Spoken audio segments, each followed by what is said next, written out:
Hello, mate. Dan, how are you? I'm all right. How you doing, bud?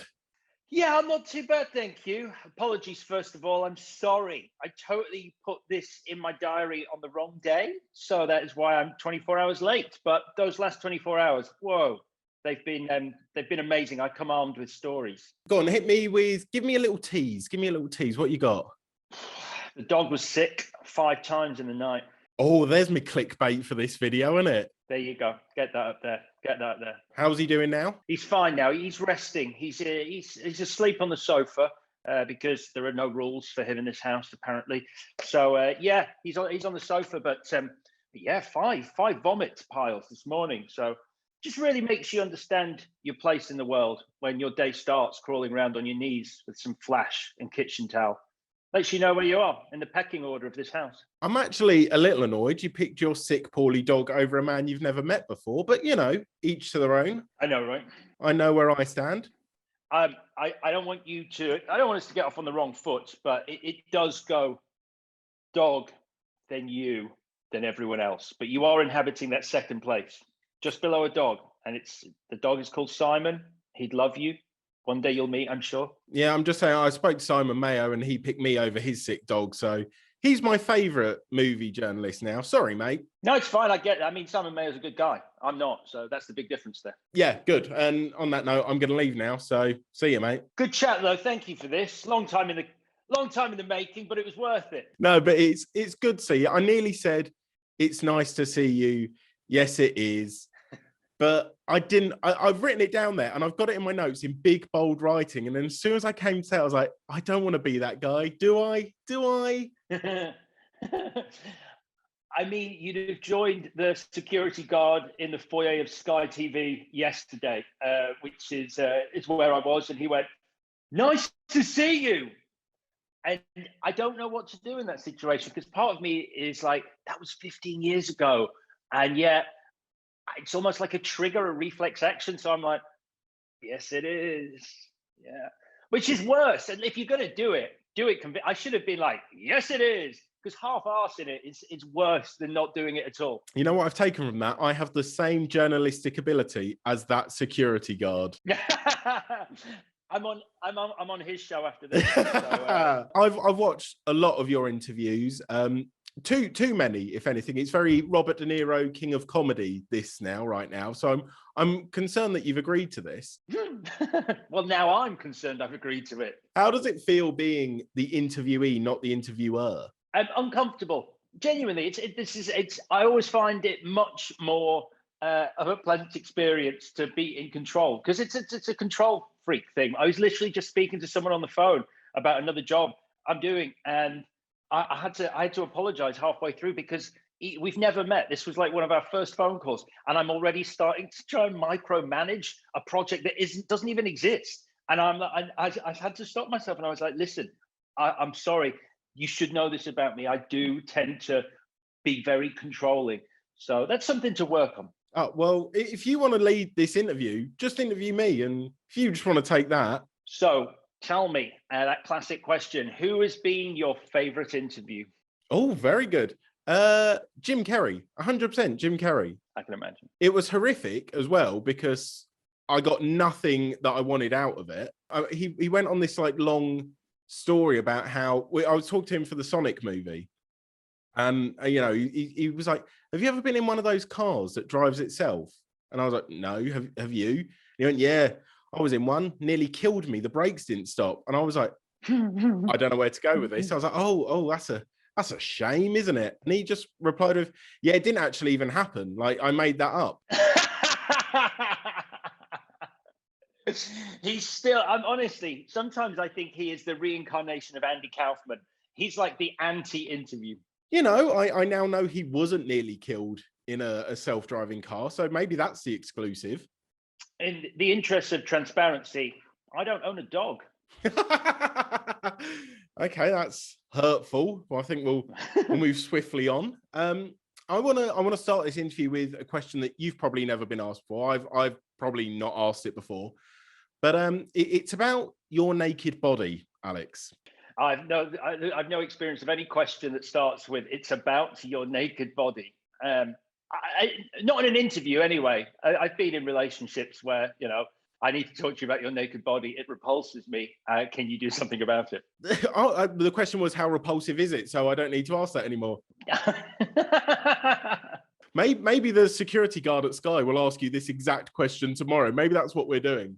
Yeah, well, clearly, we're on speaking terms now. We're clearly good friends. So it goes from quoting Balls of Steel to asking about my naked body. That's the way it tends to go. 90% of the conversations I have involve both those questions. I used to work with your mate Dave Berry when he was on Capital Breakfast. I worked with him on that show, and he knew that I was into my films. He knew that I followed your career, and he thought, like, I need to tell Dan this story. So he briefly told me about the time he went to yours for dinner and he caught you cooking steak stark naked.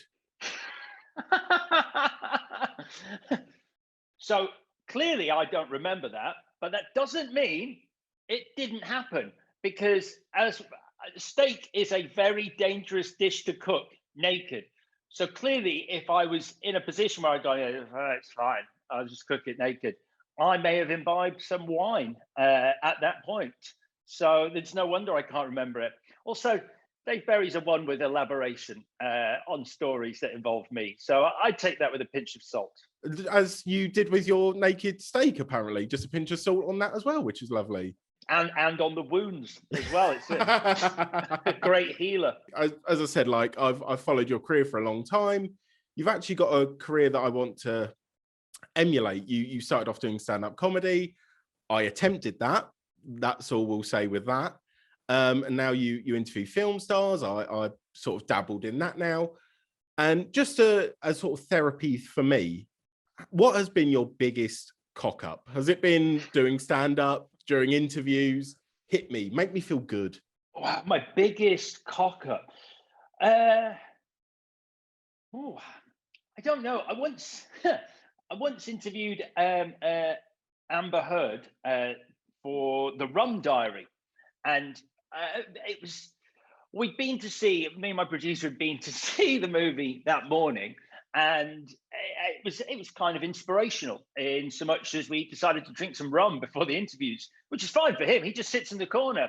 I, on the other hand, have rum inside me, and I'm now interviewing Amber Heard. And I will stress at this point, this is not something I do regularly. This is a one-off, as is evidenced by the fact that I sat down and went, "Hello, Amanda Heard."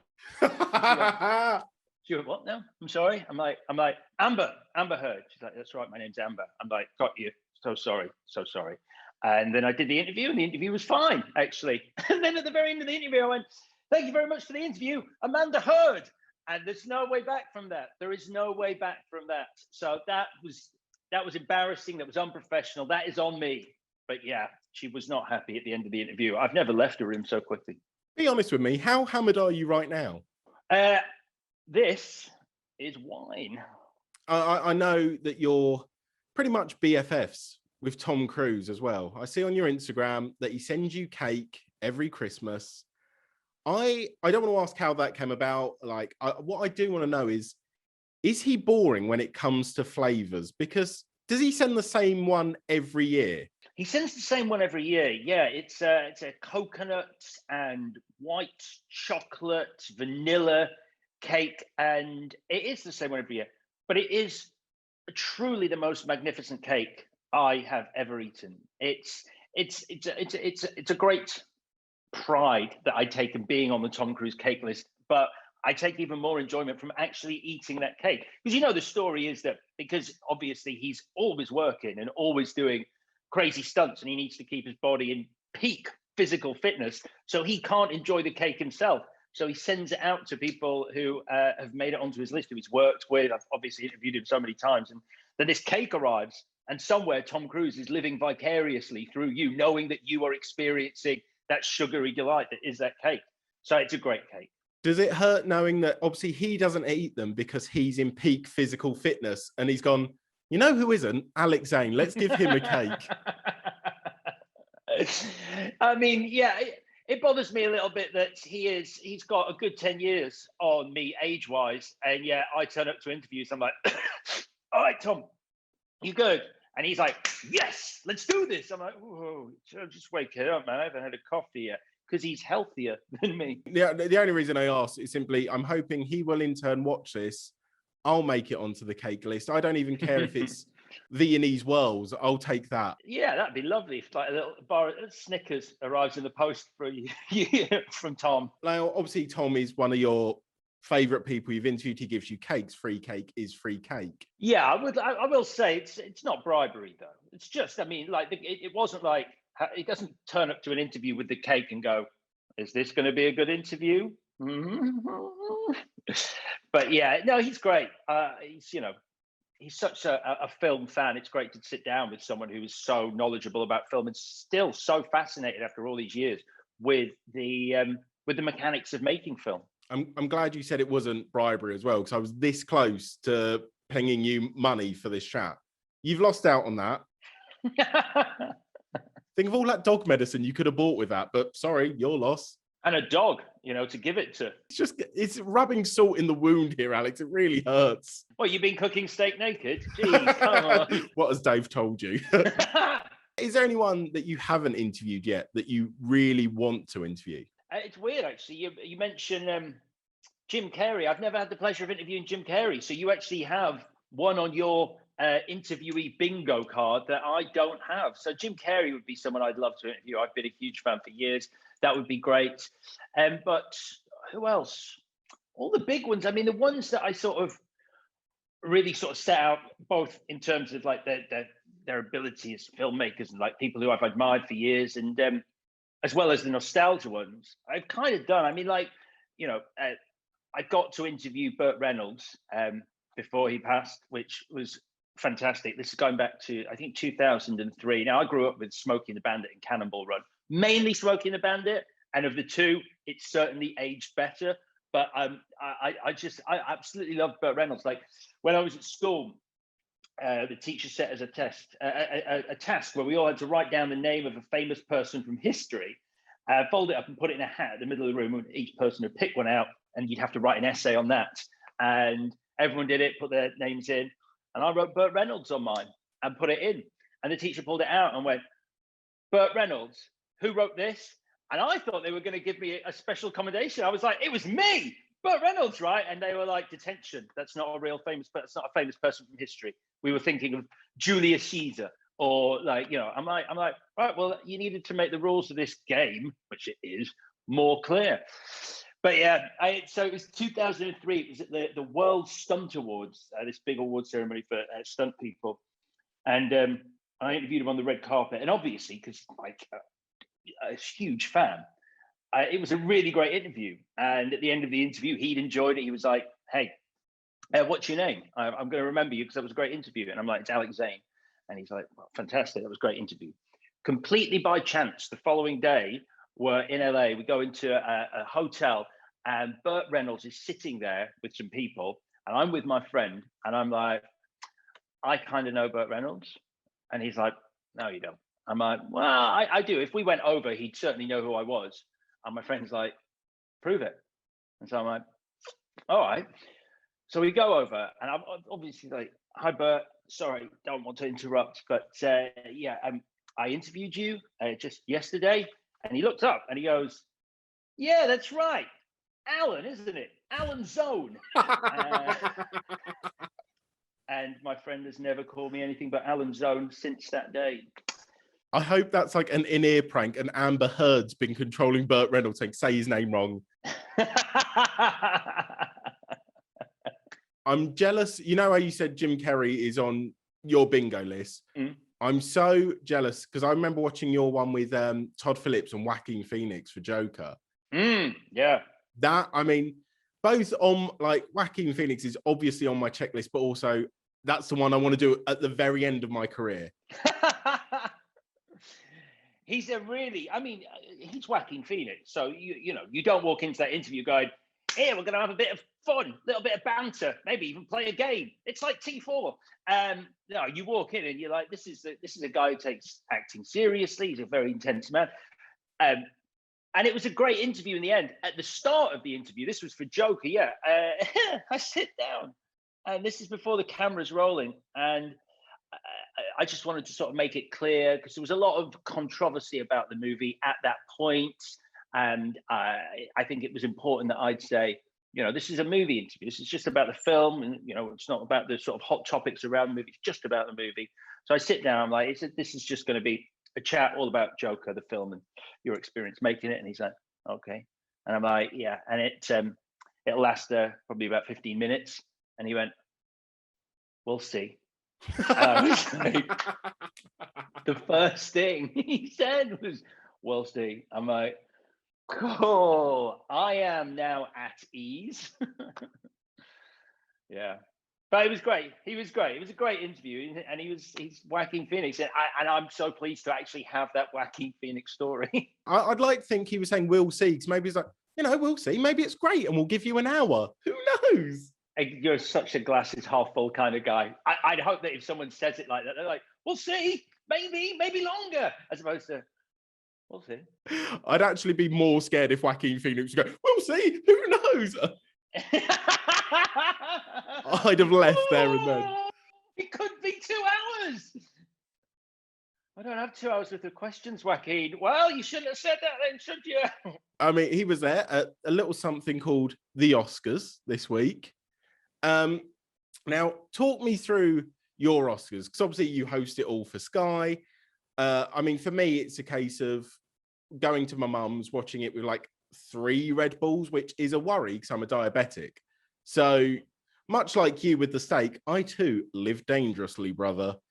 How is it for you? What's like a typical Oscars night for you? Because obviously last year was in LA. This year, I'm assuming a studio in London. Londinium, yes, yeah. So we time traveled for the Oscars. So we went back in time to the Roman city of Londinium and then hosted it from a bathhouse, which was really great fun. And then I got back through the wormhole just in time for this interview.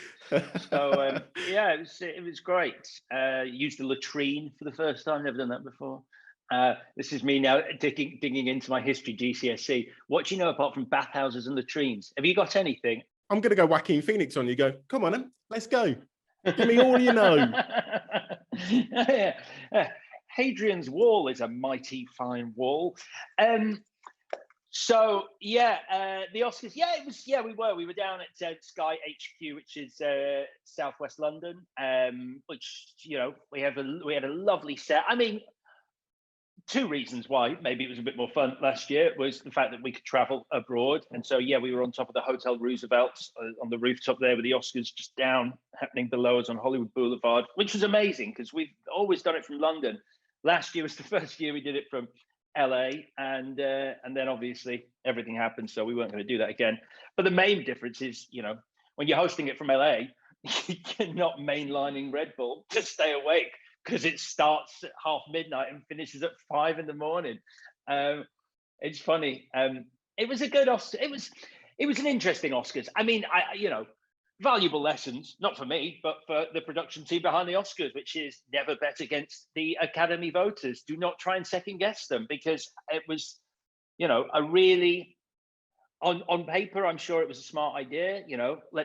Best Picture isn't a close race this year. Everyone's saying it's going to go to Nomadland. Let's bump that up. Let's do Best Actor last. But obviously, Steven Soderbergh and his production team don't know the result. So they were assuming, because he was the favorite, that Chadwick Boseman was going to win the posthumous award for his performance in Ma Rainey's Black Bottom, which would have been thoroughly deserved. But what happened, as happens at the Oscars, is that a lot of Academy voters just assumed it was kind of nailed on for Chadwick Boseman, and they were like, oh, well, there's no harm in me going for Hopkins, give him a bit of support. I did like his performance in The Father, right? So it's a great performance. And then enough people did that, wow, bang, Hopkins wins at the end of the night. And then the show just sort of goes, bye. What the hell just happened? That was it. And again, we left it to Joaquin Phoenix to wrap it up as well. Anthony Hopkins, he says, cheers, bye. Oh, okay, thanks, mate. Yeah, it's just like the Academy takes a Hopkins' Oscar. I can't remember I can't remember. There's a line that they say, which I always find is quite a weird line. The Academy accepts the Oscar on behalf of Anthony Hopkins, which isn't what I was going to say. I was going to say the Academy will just keep hold of this. So yeah, a strange end to the night. But some great results. I thought Emerald Fennell winning Best Original Screenplay for Promising Young Woman. I think that film's great. Daniel Kaluuya was incredible in Judas and the Black Messiah. I think the film has its problems. I think it divides its time a bit too much between Lakeith Stanfield and Daniel Kaluuya's character, and you kind of get a bit lost in whose story you're actually following. But that said, both of them are great, but Daniel Kaluuya is just astonishing in that film. And acceptance speeches. Yeah, and Young You Young, her speech was great. Where Brad Pitt's there, and he's presented her with the award, and he was I believe, I'm pretty sure I've sort of all the Oscars stuff has already gone poof straight out of my head now. But he was a producer on the movie, or an exec producer at least, and she's there going, "It's nice to finally meet you." it's like he was never there for the shoot, but here he is now. But yeah, she was great, and that was her performance in Minari was wow. I thought she doesn't arrive till about, I think, 20 minutes into that film, and as she does, like, the whole film changes, and she's just like brings this energy to it. So yeah, thoroughly deserved. So that's one of the few. I haven't seen Minari and I haven't seen Nomadland yet. The two like big winners are the ones I haven't seen yet. So excellent work from me there. Yeah, I'm not sure, is Nomadland out here yet? So I think it's coming on Disney Plus at the end of April. Oh, that's right. Yes, in 2 days. Yeah. Just dating the interview for you. Not sure when you're putting out. In 2 days. So it is the 28th of April when this is being recorded. I have to live stream this now. But what did you make of the ceremony as a whole? I mean, obviously, I assume you're not going to absolutely rip it to bits because you want to be employed again next year. Yeah, I mean, I liked some aspects of it. It's very difficult to criticize it because, it's out of their hands. It's out of everyone's hands because, it had to be the way it was because of the pandemic and, the need for social distancing, need for being safe. But did I miss, the scale of the Dolby Theatre, the scale of the red carpet, the screaming fans? Yeah, I mean, we come for the movies, but we stay for the glamour and the glitz and the thousands of people packed in, all the great and good of Hollywood. It's you get to be quite voyeuristic on Oscar nights, and I don't think it had that this year because smaller numbers, less glamour.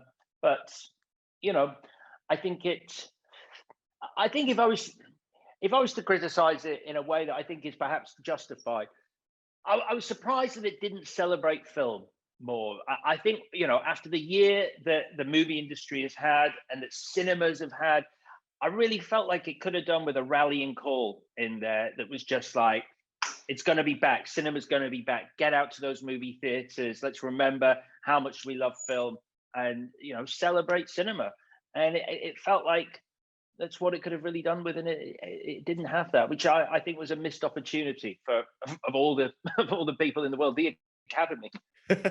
Yeah, you're right. I feel like it scaled back so much. Like, I mean, we didn't see clips for any of the performances, any of the films. There was no musical performances. I mean, even the In Memoriam was, I mean, either the third Red Bull had kicked in or it was just so quick. It just seemed to not, as you said, not really celebrate much. Yeah, I just, it just, for me right now, I'm just so desperate for the cinemas to reopen and there to be evidence that, they've survived this. And I think there is. I mean, again, to go back to the Oscars, the movies that were nominated were great films, but they were on a much smaller scale to what we're used to. They were not only the big studios' prestige movies, they're big glossy movies, and it gave filmmakers that might not have been awarded and films that might not have been awarded on a previous year a chance to shine, which is great. But I did sort of miss, the fact that the studios have held back their movies for whatever their reasoning, money.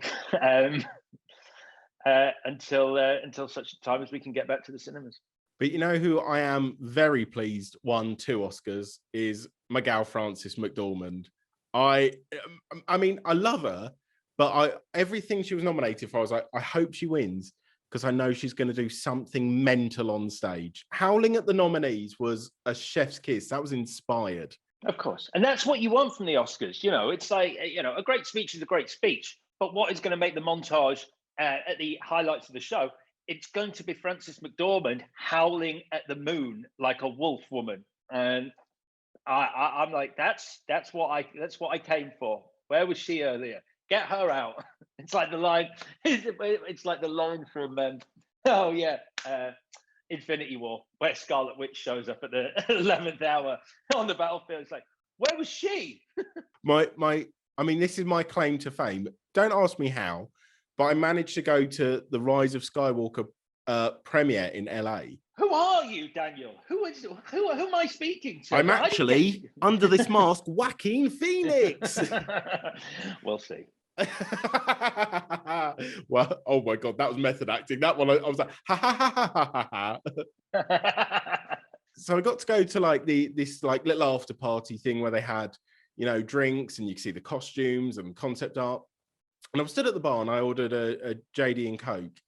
And he quickly poured it for me. And I said, oh, can I have a lime in it? And obviously the bartender must have seen like Spike Lee or someone better because he just left me. And I didn't know, stood next to me was Frances McDormand. And she didn't say anything. She just leaned over the bar, picked up so much lime, like I could ever imagine, and just slammed it into my drink. Her wrist up to here was covered in Coke. It went all over me. And then she didn't even get a drink herself. She just left after that. That's fantastic. That's a great story. Also, the implication being that Frances McDormand was waiting at that bar. She saw you coming. She's like, this idiot. This is the guy. This is the guy. I'm going to be wrist deep in his JD and Coke in a second. What I like to think is that sort of, because she left without a drink, she didn't. I think she just licked the JD and Coke off of her hand. She didn't need to get herself a drink. She just got hydrated that way. I like to think that that there was nothing actually abnormal about the way Frances McDormand did that. And if you ever go around to Frances McDormand's house, that is how she puts anything in a drink. Do you want ice with that? And you're like, oh yes, please. Like, do you want some sugar in your tea? Brilliant. Thanks, Francis. I forgot from last time, but I forgot that's how you put stuff in drinks. Yeah. She's just got 3rd degree burns all up. Please don't have a coffee. Oh, she's had a coffee. So apart from Francis howling at the moon, we had Glenn Close twerking, Daniel Kaluuya saying his mum and dad had sex. Now, were you watching when they cut to his mum watching at the BFI South Bank in London? And she was like, what did he just say? Like, disbelief. Her face in that moment was priceless. And again, she was in a room with like Olivia Colman and other people. So imagine just like Olivia looking around like, oh, yeah, had sex.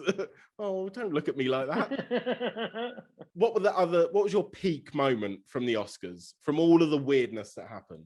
I really, weirdly, I feel a certain love for the documentary My Octopus Teacher.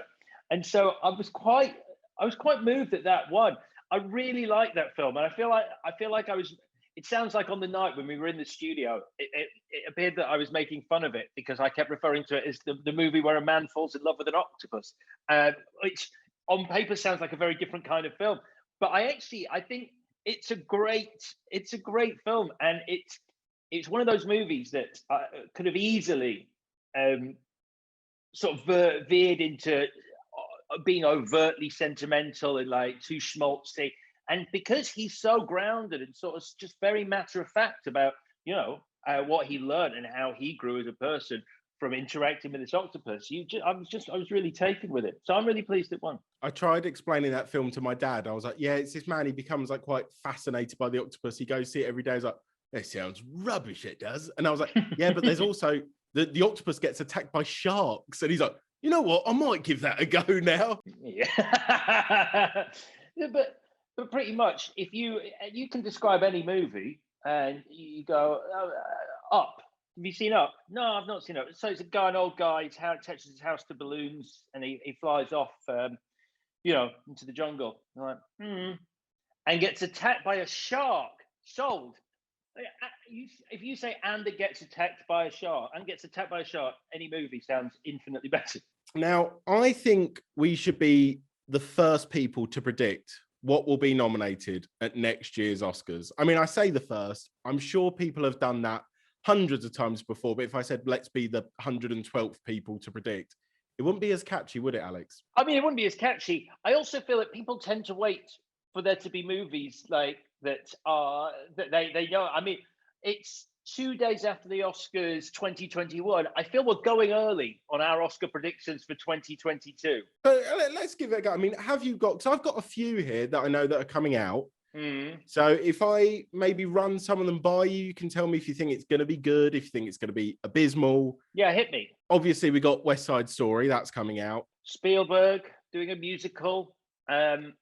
Yeah, I can imagine that. I mean, that's one of the movies that when I said a few films have been held back, it's, what is it, Ansel Elgort is the main guy in it. Yeah. I mean, look, in the same way you never bet against Pixar for Best Animated Film, I would never bet against Steven Spielberg at the Oscars. So I think it'll certainly get a nomination. And there's also Babylon with Margot Robbie and Brad Pitt. You know, that like vintage Hollywood movie. And I think if it is vintage Hollywood, it sounds very Once Upon a Time in Hollywood. It sounds a bit like Mank, which got nominated for everything under the sun. So I'm guessing that's going to be a big hitter as well. I heard you say vintage, but I picked up on the Vin part, and then I heard Babylon, and all I'm thinking about is the Vin Diesel sci-fi movie Babylon AD, which, if you haven't seen, is definitely.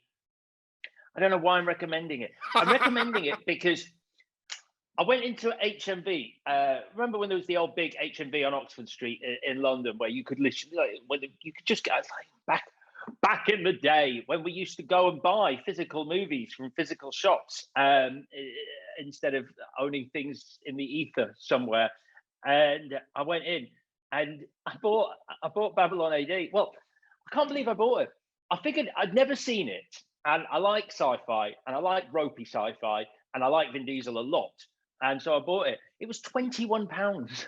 It was about £5 more expensive than any other DVD. And so because of that, I then forced myself to enjoy it. So I like Babylon AD because I refuse to have spent £21 on something that isn't good. Can you back me up here? Like, I feel I need you here because obviously as someone whose whole career is built around film, I still buy Blu-rays. And this gets me like, I have like genuine heated arguments with my girlfriend about this because she's like, we've got Netflix, we've got Amazon Prime, you can just buy them on the internet. Am I in the right of buying Blu-rays still? Yes, I'd say. So I'm in a weird place with this question. I don't imagine you'd expect it to open such a can of worms with such a simple question. I buy Blu-rays. Is that all right? Well, hang on a second, Daniel. Let me take you on a journey. So I have around 2,500 DVDs and Blu-rays that I've collected over the years because because I want to see the physical thing. I can't get used to owning something that is on this computer, like somewhere. Now I'm starting to sound a little bit like an older person.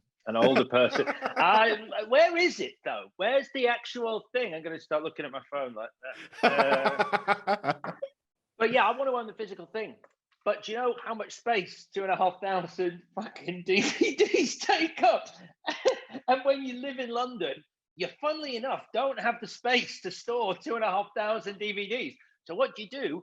You hire a storage facility and then put them in there. So what was the point of me having them in the first place? So I don't know how to answer your question because I have 2,500 DVDs in a storage lockup that I am paying for, even though the whole point in owning them is to display them and go, look at my DVDs. Imagine being in your house going, should we watch Blades of Glory tonight? Yeah. All right, let me get in the car, drive 20 minutes down the M1. And then when I get there, there's no order. They're just all thrown in boxes. It's like I'll be a couple of hours as I sift through 2,500 DVDs. What was the movie again? Blades of Glory. Get it on Amazon. Get it on Amazon. Get it on Amazon. I can't be bothered. That chaos actually makes me feel queasy, Alex. Yeah, it's the story of my life. I know that I want this to turn into a therapy session, but when I was a kid, like tidying my bedroom meant that if you walked into it, it looked immaculate. If you opened a drawer, that drawer would explode into your face with just junk in it. And now I'm doing that as an adult. I'm like, my flat's very tidy because everything's in a storage facility. Well, I'm glad that what was going to be a light-hearted chat about the Oscars, about movies, it's turned into a little bit of counselling for you. I feel like I've helped you, really. Yeah, I mean, of the two of us, though, I'm the one with the little black book who's been taking notes throughout, like a psychiatrist. What do your notes say? Please just be all dick pics, please. I haven't really written anything. For some reason, I've written your name at the top, then my name, then the Will Smith movie King Richard, then Vin Diesel Babylon in 2022. What happens if you accidentally got us confused and you started calling me King Richard? Wouldn't that be great? I'd love that. Is King Richard then one of your bets? That's the Venus Serena tennis film. Yeah, I think that stands a good chance next year as well. Well, I'm now going to put all of my life savings on that film. Is that okay? Yes. Yeah, and to anyone watching, as a man with very little betting experience, who lost $800 last time he gambled in Las Vegas, I fundamentally suggest that you definitely do that. It's a surefire thing.